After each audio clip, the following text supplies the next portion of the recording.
કેમ છો મિત્રો? હું એનપી સર ફરીવાર આપનું હાર્દિક સ્વાગત કરું છું. મિત્રો, આપણે જીપીએમસી એક્ટ શીખી રહ્યા છીએ, બરાબર? હવે એની અંદરથી ટોટલ કેટલા તો કે 17 જેટલા ભાગ આપણે પૂરા કરી દીધા છે. હવે આજે આપણે 18મો, 19મો અને 20મો ભાગ જોવાના છીએ. ઓકે, ટોટલ 31 ભાગ છે. 20મા ભાગ સુધી આપણે પહોંચી ગયા છીએ, બરાબર? આના પહેલાંના વિડીયો ના જોયા હોય તો પહેલાં આ વિડીયો જોઈ લેજો, એના પછી એ વિડીયો તમે જોઈ શકો છો. ઓકે, તો ચાલો જીપીએમસી એક્ટ આપણે શરૂઆત કરીએ ભાગ 18થી. 18, 19, 20, બરાબર? હવે પહેલાં પણ તમને કીધું છે અને કહેતો આવ્યો છું કે આપણે જે દરેક ભાગની અંદરથી જે મોસ્ટ આઈએમપી કે અમુક જે આઈએમપી ટોપિક્સ છે એ આપણે જોઈએ છીએ, બરાબર? તો કે જેથી તમે જ્યારે પણ આ એક્ટ શીખતા હોય, વાંચતા હોય, એ વખતે તમને એટલી સરળતા રહે. ઓકે, આ સિવાય જો તમે નોટ્સ બનાવતા હોય તો જ્યારે ત્યારે તમારે એની અંદરથી રિવિઝન કરવું હોય કે પરીક્ષાની આગલા દિવસે કે આગળના થોડા કલાકોની અંદર રિવિઝન કરવું હોય તો તમે નોટ્સ બનાવતા હોય તો એ તમારા માટે બહુ ઉપયોગી રહેશે. ઓકે, તો એના માટે આ વિડીયો બનાવવાનો જે પર્પઝ છે એ રહ્યો છે. ઓકે, તો તમારે આખો એક્ટ તો વાંચવાનો છે, પરંતુ આ વિડીયો તમે જોશો ને તો પછી એ રહ્યો એક્ટ તમને થોડું ઇઝી લાગશે, બરાબર? કેમ કે તમે એક વખત સરળ ભાષામાં એ સમજૂતી મેળવી લીધી હશે, બરાબર? તો ચાલો હવે શરૂઆત કરીએ. શું છે તો આ સ્લાઇડની અંદર છે મ્યુનિસિપલ શાસનના 4 મુખ્ય સ્તંભો છે. કયા કયા છે? તો શહેરી સુરક્ષા અને આવાસ, જે કલમ 298થી 307ની અંદર છે. એની અંદર શું કહેવામાં આવ્યું છે તો કે અયોગ્ય ઇમારતોનું નિયંત્રણ અને ગીચતા નિવારણ. બીજો સ્તંભ છે જાહેર વ્યવસ્થા અને સ્વચ્છતા, કલમ 309થી 324ની અંદર છે. એની અંદર શું છે તો કે મૃતદેહોનો નિકાલ અને રોગ નિયંત્રણ વ્યવસ્થા, બરાબર? એના પછી છે મ્યુનિસિપલ વાણિજ્ય. એની અંદર શું આવે છે તો કે બજારો અને કતલખાનાઓનું વ્યવસ્થાપન, જે કલમ 327થી 332 અંતર્ગત આવે છે. એના પછી છે ટ્રાન્સપોર્ટ, વહીવટ અને નાણાં, જે 342થી 360 અંતર્ગત છે. અને એમાં આવે છે પરિવહન સંચાલન, મિલકત નિકાલ અને ફંડ ફાળવણી. ઓકે, તો આ 4 મુખ્ય સ્તંભો છે જીપીએમસીના. હવે કલમ 298 અને 299માં શું છે તો કે અયોગ્ય અને અસ્વચ્છ ઇમારતો પર કાર્યવાહી કરવી, બરાબર? અયોગ્ય અને અસ્વચ્છ એટલે જે દૂષિત ઇમારતો હોય, બરાબર? મતલબ કે જ્યાં કચરો વધી ગયો હોય કે પછી જ્યાં ગંદકી વધારે થઈ ગઈ હોય, રોગચાળો ફાટી નીકળે એવી ગંદકી હોય, એવી કોઈ ઇમારત હોય, અથવા તો અયોગ્ય હોય, મતલબ કે જર્જરિત હોય, તૂટી જાય એવી હોય, બરાબર? તો એ વખતે શું કાર્યવાહી કરવી તો કે માનવ વસવાટ માટે અયોગ્ય હોય ત્યારે 30 દિવસની અંદર નોટિસ આપવી, બરાબર? મતલબ કે 30 દિવસ પહેલાં નોટિસ આપવી, અને કોઈ વાંધા અરજી હોય તો એને સાંભળવા, બરાબર? અને એના પછી સ્ટેન્ડિંગ કમિટીની પૂર્વ મંજૂરીથી ઉપયોગ પર પ્રતિબંધ મૂકવો, બરાબર? કોઈ સ્ટેન્ડિંગ કમિટીની પૂર્વ મંજૂરીથી એના ઉપર પ્રતિબંધ મૂકવામાં આવે છે. અને જ્યારે પણ એ પ્રતિબંધ મુકાય ત્યારે માલિકને રૂબરૂ હાજર થવાનો અધિકાર છે, બરાબર? મતલબ કે કોઈ એક એવી જગ્યા છે અને એને આપણે મતલબ અયોગ્ય આવાસ તરીકે ઘોષિત કરેલી છે, તો 30 દિવસની અંદર એને નોટિસ આપવાની હશે.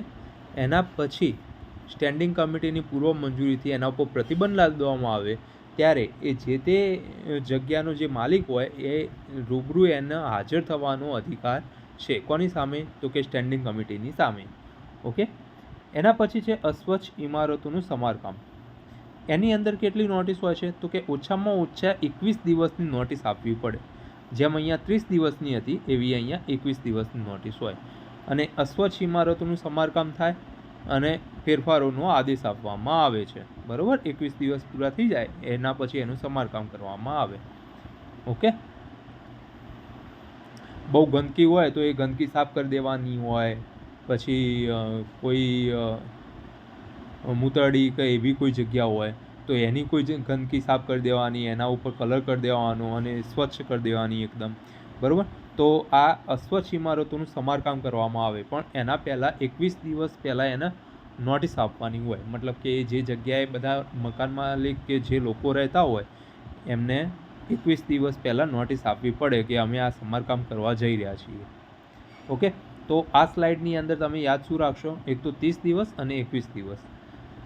માનવ વસવાટ માટે અયોગ્ય હોય ત્યારે 30 દિવસની નોટિસ હોય, જ્યારે અસ્વચ્છ ઇમારત હોય ત્યારે 21 દિવસની નોટિસ હોય. ઓકે, ચલો આગળ જોઈએ. હવે છે કલમ 300, 303, 306 તોડી પાડવાના આદેશો અને અપીલની પ્રક્રિયા શું છે? જો આ અસ્વચ્છ ઇમારતો જે છે એને તોડી પાડવા માટે 21 દિવસની નોટિસ આપવી ફરજિયાત છે. બરાબર, અને સત્તા કોની છે? તો કે સ્ટેન્ડિંગ કમિટીની, જે કલમ 300ની અંદર આપેલું છે. બરાબર, એવી જ રીતે 303માં શું છે? તો કે અવરોધરૂપ ઇમારત હોય.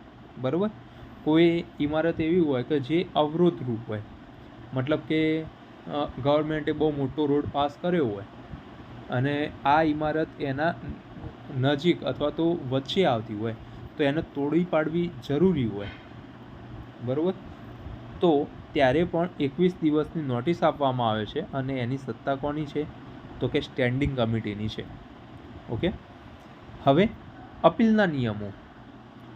તો કે આદેશની નકલ મળ્યાથી 21 દિવસની અંદર જજ સમક્ષ અપીલ કરી શકાય છે. બરાબર, મતલબ કે ગવર્મેન્ટને કોઈ ઇમારત તોડવી હોય તો ડાયરેક્ટ એ તોડવા ના માંડે. 21 દિવસ પહેલાં એમને નોટિસ આપે, જે આપણે અહીંયા જોઈ લીધું. હવે આ 21 દિવસની અંદર જેને નોટિસ મળી છે કે જે જગ્યાએ રહે છે તો એ શું કરશે? તો અપીલ કરી શકશે, જજ સમક્ષ અપીલ કરી શકશે. શરત શું છે? જો વ્યક્તિ કરાર હેઠળ હોય અને બાકી રહેલી મુદત 3 વર્ષથી વધુ ન હોય તો તે અપીલ કરી શકશે નહીં. મતલબ કે જે તે જગ્યાએ એ રહેતો હોય અને એ જગ્યાને તોડી પાડવાની હોય અને એ વ્યક્તિ કરાર આધારિત રહેતો હોય અને એ કરારની અંદર એની બાકી રહેલી મુદત ફક્ત 3 વર્ષની હોય તો એ અપીલ નહીં કરી શકે. બરાબર, હા, જો 3 વર્ષથી વધુ મુદત હોય એના કરારની તો એ અપીલ કરી શકે છે. બરાબર, તો અહીંયાથી તમારે યાદ શું રાખવાનું છે? તો 21 દિવસની અંદર નોટિસ આપે અને એના પછી 21 દિવસની અંદર જજ સમક્ષ તમે અપીલ કરી શકો. બરાબર, અને એ સત્તા કોની છે? તો કે સ્ટેન્ડિંગ કમિટીની છે. બરાબર, ઓકે, ચાલો કલમ 302, 306 એ 307 શું કહે છે? તો કે માળખાકીય નિયંત્રણો અને ગીચતા નિવારણ. 307ની અંદર શું છે? અત્યંત ગીચ રહેઠાણો. મતલબ કે અમુક એવા રહેઠાણ હોય કે જે એકદમ ગીચ હોય. બરાબર, તો શું છે? તો કે જિલ્લા મેજિસ્ટ્રેટ મહત્તમ સંખ્યા નિર્ધારિત કરશે. મેક્સિમમ કેટલી સંખ્યા રાખવી? એ ડીએમ, ડિસ્ટ્રિક્ટ મેજિસ્ટ્રેટ, એની સંખ્યા નિર્ધારિત કરશે. બરાબર, એક્શન શું થશે? તો કે 10 દિવસની અંદર ગીચતા ઘટાડવાનો આદેશ આપવામાં આવશે. ઓકે, બરાબર, કોઈ એવી જગ્યાઓ છે કે જ્યાં અત્યંત ગીચતાવાળા રહેઠાણો છે તો ત્યાં 10 દિવસની અંદર ગીચતા ઘટાડવા માટેનો આદેશ આપવામાં આવશે. કોના દ્વારા? તો કે જિલ્લા મેજિસ્ટ્રેટ દ્વારા, ડિસ્ટ્રિક્ટ મેજિસ્ટ્રેટ. બરાબર, યાદ રાખવાનું છે, ખાસ આઈએમપી છે. એના પછી છે બેક ટુ બેક, પાછળથી પાછળ જોડાયેલી ઇમારતો. મતલબ કે આ રીતે કોઈ ઇમારતો હોય, એક ઇમારત પૂરી થાય એવી તરત જ બીજી ઇમારત ચાલુ થઈ જાય, બીજો ફ્લેટ ચાલુ થઈ જાય, તો એવી જગ્યાએ એવી ઇમારતો બાંધવી ગેરકાયદેસર ગણાશે અને માનવ વસવાટ માટે અયોગ્ય મનાશે. બરાબર. આપણે આગળ ચર્ચા કરી ગયા કે અયોગ્ય ઇમારતો કોને કહીશું, તો એની અંદર આનો પણ સમાવેશ થાય છે. બેક ટુ બેક ઇમારત હોય, એક ઇમારત જેવી પૂરી થાય એવી તરત જ બીજી ઇમારત શરૂ થઈ જતી હોય, બરાબર. તો એ ગેરકાયદેસર ગણાશે અને માનવ વસવાટ માટે અયોગ્ય ગણાશે. એના પછી કલમ 302ની અંદર શું છે, તો કે યોગ્ય બનાવેલી ઇમારત નવા નિયમોનું પાલન ન કરવા માત્ર કારણસર 10 વર્ષ સુધી અયોગ્ય ગણાશે નહીં. મતલબ કે કોઈ નવી ઇમારત બની છે અને એ નિયમોનું પાલન કરે છે તો 10 વર્ષ સુધી તો એને અયોગ્ય ગણવાની થતી નથી, બરાબર. મતલબ કે કોઈ પણ ઇમારત નવી બને છે અને એને નિયમોનું પાલન કરેલું છે તો 10 વર્ષ સુધી એ અયોગ્ય ગણાશે નહીં, બરાબર.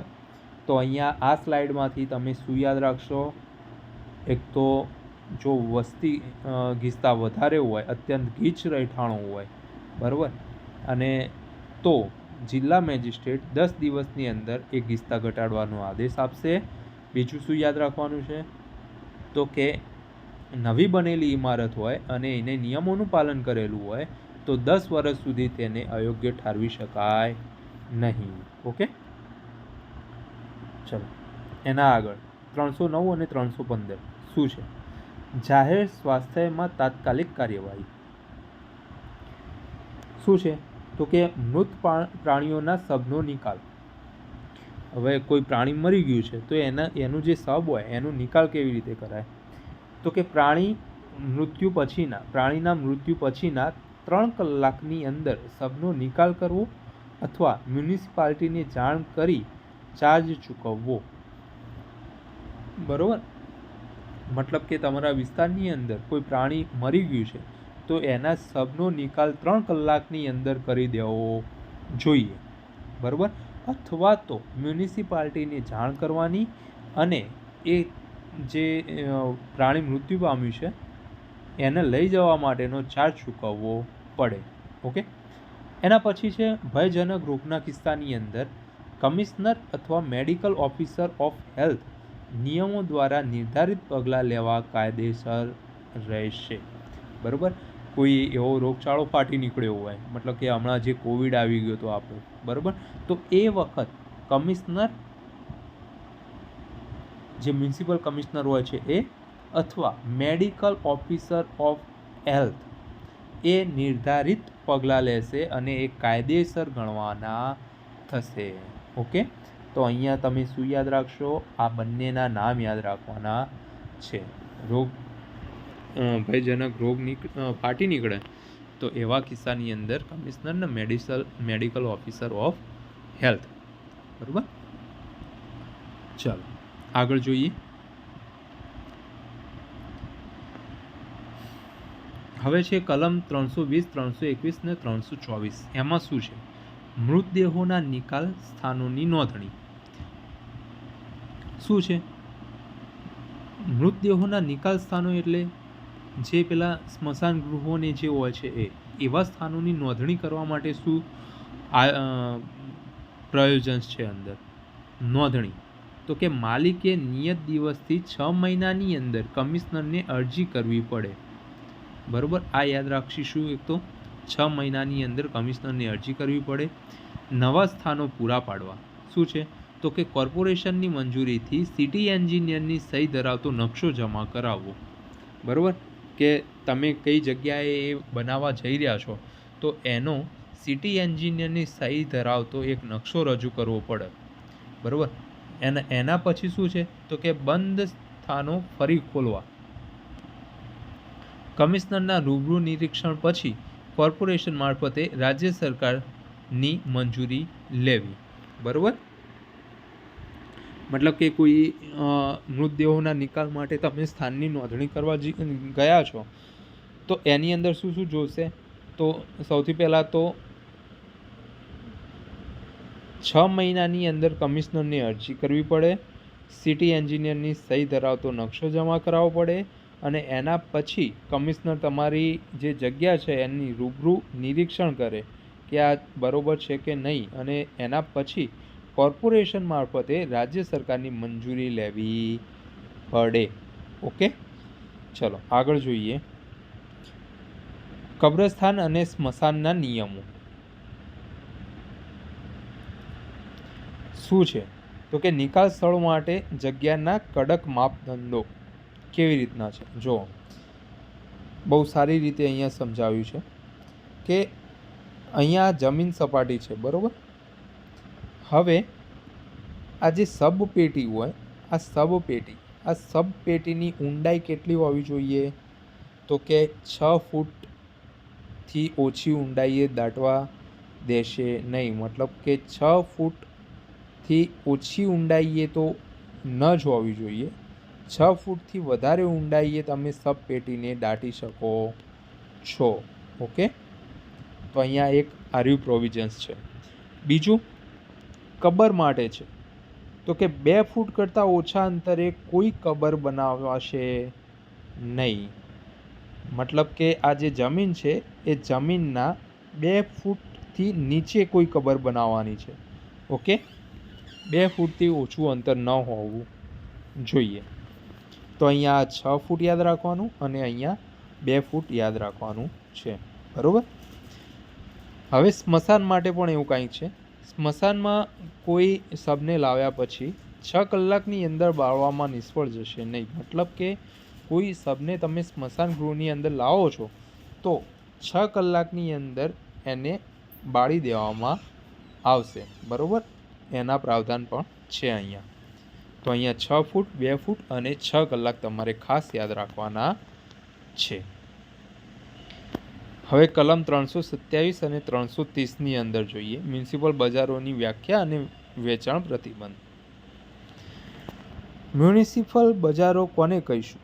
તો કે કોર્પોરેશનની માલિકીના અથવા નિભાવવામાં આવતા, મતલબ કે કોર્પોરેશનની માલિકીના હોય અથવા તો કોર્પોરેશન દ્વારા એની નિભાવણી થતી હોય, એનું સમારકામ થતું હોય, એની જાળવણી થતી હોય, બરાબર. તો એને આપણે કહીશું મ્યુનિસિપલ બજારો. અન્ય બજારોમાં કોણ આવશે? તો કે ખાનગી, જે અન્ય ખાનગી ગણવામાં આવશે, બરાબર. અન્ય બજારોને ખાનગી બજારો તરીકે ગણવામાં આવશે. શું છે? તો કે કમિશનર જાહેર નોટિસ દ્વારા મ્યુનિસિપલ બજારના 50 વારની અંદર સમાન ચીજવસ્તુઓના વેચાણ પર પ્રતિબંધ મૂકી શકે. કોણ મૂકી શકે? તો કે કમિશનર, બરાબર. જો હવે આ જે વચ્ચેનું બજાર છે એ તમારું મ્યુનિસિપલ બજાર છે, બરાબર, જે આપણે હમણાં ચર્ચા કરી ગયા. આ મ્યુનિસિપલ બજાર છે.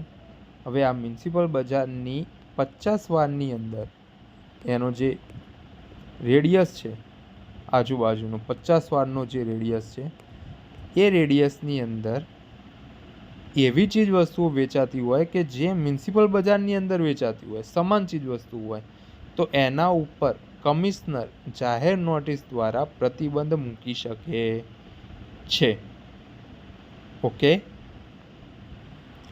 ચલો અહીંયા તમારે મ્યુનિસિપલ બજાર યાદ રાખવાનું છે, એની જે ડેફિનેશન છે એ યાદ રાખવાની છે, અને આ 50 વારની અંદર જે કમિશનર પ્રતિબંધ મૂકી શકે એ યાદ રાખવાનું છે, બરાબર. ચલો કલમ 332 બજારોમાં સ્ટોલ ચાર્જ, ભાડા અને ફી. હવે એ જે મ્યુનિસિપલ બજાર હોય છે એની અંદરનું શું પ્રાવધાન છે? કમિશનર નીચે મુજબ ફી વસૂલ કરી શકશે. શેની? તો કે સ્ટોલ, દુકાન, ઊભા રહેવાની જગા, છાપરા, માપ તોલવા અને માપવા માટે, પ્રાણીઓની કતલ માટે, બરાબર. સ્ટેન્ડિંગ કમિટીની મંજૂરીથી નક્કી કરવામાં આવે તે દરે કમિશનર ફી વસૂલ કરી શકશે, બરાબર. એના સિવાય બીજું છે ઇજારો. સ્ટેન્ડિંગ કમિટીની મંજૂરીથી સ્ટોલ ચાર્જ અને ફી ઉઘરાવવાનો હક પણ કમિશનર પાસે છે. એક સમયે 1 વર્ષથી વધુ ન હોય તેવા સમયગાળા માટે કોન્ટ્રાક્ટ આપી શકાશે, બરાબર. તો કોઈ માર્કેટની અંદર કોઈ ઇજારો માટે 1 વર્ષથી વધુ ન હોય એવું 1 વખત કોન્ટ્રાક્ટ આપી શકાશે, બરાબર. ચલો આગળ જોઈએ. હવે આગળ છે ટ્રાન્સપોર્ટ કમિટી માટેના પ્રાવધાનો. ટ્રાન્સપોર્ટ વહીવટ, સત્તા અને માળખું કલમ નંબર 342 અને 349ની અંદર છે. શું છે ટ્રાન્સપોર્ટ વહીવટ? કોની અંતર્ગત થશે? તો કે કોર્પોરેશન અને ટ્રાન્સપોર્ટ કમિટીની દેખરેખ હેઠળ થશે. કોણ કોણ હોય છે? તો કે ટ્રાન્સપોર્ટ મેનેજર હોય છે. ટ્રાન્સપોર્ટ મેનેજર દ્વારા એનું સંચાલન થાય છે. વહીવટ અને વિકાસના તમામ કાર્યો એની અંતર્ગત આવે છે. મતલબ કે ટ્રાન્સપોર્ટેશનને લગતા તમામ કાર્યો એ કરે છે. કોણ કરે છે? તો કે ટ્રાન્સપોર્ટ મેનેજર. ઓકે, ચલો આપણે પહેલાં જોઈ ગયા હતા ટ્રાન્સપોર્ટ મેનેજરની નિમણૂક કોણ કરશે? તો કે કોર્પોરેશન કરશે. જ્યારે જે મ્યુનિસિપલ કમિશનર જે છે એની નિમણૂક કોણ કરે છે? તો કે રાજ્ય સરકાર કરે છે. ઓકે, ચલો હવે નિમણૂક કરવાની સત્તા. ટ્રાન્સપોર્ટ મેનેજરના અંતર્ગત એના નીચે અન્ય કોઈ મેનેજરની નિમણૂક કરવાની સત્તા અહીંયા છે. તો નિમણૂક કરવાની સત્તા ટ્રાન્સપોર્ટ મેનેજરમાં નિહિત થશે. મતલબ કે ટ્રાન્સપોર્ટ મેનેજર એમના નીચે અન્ય કોઈ અધિકારીને મેનેજર તરીકે નિમણૂક કરી શકે છે. અપવાદ શું છે? તો કે રાજ્ય સરકાર દ્વારા નક્કી લઘુત્તમ પગારવાળા કિસ્સાઓમાં સત્તા ટ્રાન્સપોર્ટ કમિટીમાં નિહિત થશે. બરાબર, કે રાજ્ય સરકાર દ્વારા કોઈ લઘુત્તમ પગારવાળો કોઈ કિસ્સો હોય તો એ વખતે નિમણૂક કરવાની સત્તા ટ્રાન્સપોર્ટ મેનેજરની નહીં પરંતુ ટ્રાન્સપોર્ટ કમિટીની રહેશે. એના પછી કલમ 343ની અંદર છે ટ્રાન્સપોર્ટ ભાડું, ચાર્જ અને પેનલ્ટી. શું છે જુઓ. મૂળ સત્તા ટ્રાન્સપોર્ટ કમિટી દ્વારા કોર્પોરેશનની મંજૂરીથી ભાડા નક્કી થશે. મતલબ કે ટ્રાન્સપોર્ટેશન માટેના જે ભાડા છે એ કોણ નક્કી કરે છે? તો કે ટ્રાન્સપોર્ટ કમિટી. બરાબર, અને મંજૂરી કોણ આપશે? તો કે કોર્પોરેશન આપશે. ટ્રાન્સપોર્ટ મેનેજર એક સાથે 100 રૂપિયાથી વધુ ન હોય એટલો ચાર્જ નક્કી કરી શકશે. બરાબર, એના પછી જો કોઈ મુસાફર ભાડું ન ચૂકવે તો એના કોઈ સિંગલ ભાડાના 20 ગણા અથવા તો આ 100 રૂપિયા બેમાંથી જે વધુ ચાર્જ હોય એ એનો ચૂકવવો પડશે. બરાબર, તો અહીંયા એક ખાસ ધ્યાન રાખજો મિત્રો. ટ્રાન્સપોર્ટ મેનેજર 100 રૂપિયાથી વધુ ન હોય એટલો ચાર્જ નક્કી કરી શકે. અને બીજું કે કોઈ મુસાફર કોઈ ભાડું ચૂકવતો નથી તો સામાન્ય સિંગલ ભાડાના 20 ગણા અથવા તો આ 100 રૂપિયા બેમાંથી જે વધુ હોય એ ચાર્જ ચૂકવવો પડશે. બરાબર, સોરી, જે ઓછો હોય એ ચાર્જ ચૂકવવો પડશે. તેમ છતાં જો મુસાફર ઇનકાર કરે છે તો ગુના માટે 50 રૂપિયા સુધીના દંડને પાત્ર રહેશે. ઓકે, ચાલો કલમ 345માં શું છે? મોસ્ટ આઈએમપી કોઠો છે એક્ઝામ પર્સપેક્ટિવથી. અધિકાર ક્ષેત્ર છે અને સત્તા કોની છે? શેના માટે? તો કે મ્યુનિસિપલ મિલકતના નિકાલની સત્તા. બરાબર, નિકાલ કરવો હોય મ્યુનિસિપલ મિલકતનો તો એની સત્તા કોની પાસે છે? ચલો વારાફરથી જોઈએ. મોસ્ટ આઈએમપી સ્લાઇડ છે તમારા માટે.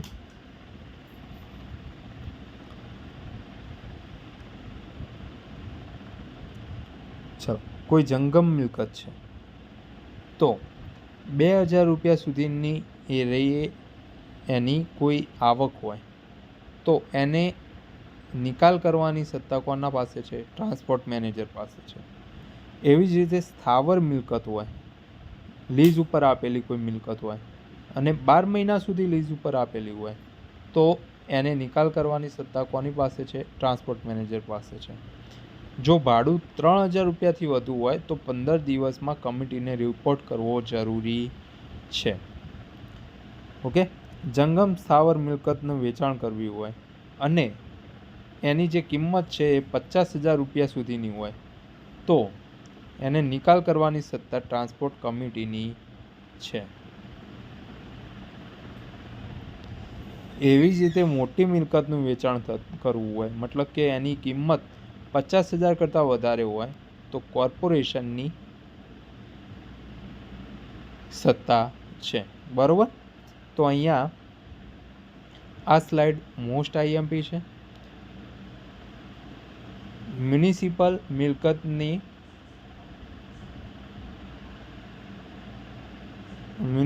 મિલકતની નિકાલ કરવાની સત્તા કોની પાસે છે તો એ અહીંયા લખેલું છે. બરાબર. તો મોસ્ટ આઈએમપી સ્લાઇડ છે, ધ્યાન રાખજો મિત્રો, ખાસ નોંધી લેજો તમે.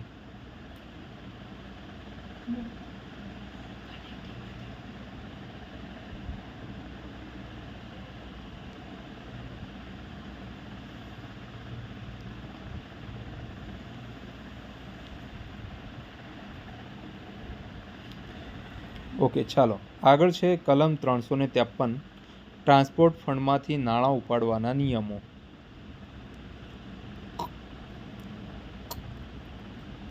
કોઈ ટ્રાન્સપોર્ટ ફંડ છે, આપણે પહેલાં જોયું હતું મ્યુનિસિપલ ફંડ, બરાબર. એવી જ રીતે ટ્રાન્સપોર્ટ ફંડ છે અને એમાંથી કોઈ નાણાં ઉપાડવા છે તો શું થાય? તો કોઈ પણ ચૂકવણી બે વ્યક્તિઓનું સહીવાળો એક ચેક વિના થઈ શકશે નહીં. કયા છે? તો કે કમિશનર અથવા તો મેનેજર અને અધિકૃત મ્યુનિસિપલ અધિકારી, આ બંનેની સાઇન જોશે. બરાબર.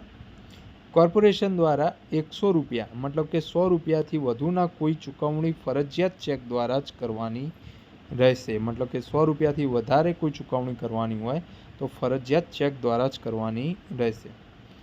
ટ્રાન્સપોર્ટ મેનેજર રોકડમાં ચૂકવણીઓ કરવા માટે એક સમયે 2,000 રૂપિયાથી વધુ ન હોય તેવી રકમના ચેક ઉપાડી શકશે. બરાબર. તો અહીંયા ટ્રાન્સપોર્ટ મેનેજર માટે આ 2,000 રૂપિયા તમારે ખાસ યાદ રાખવાના છે.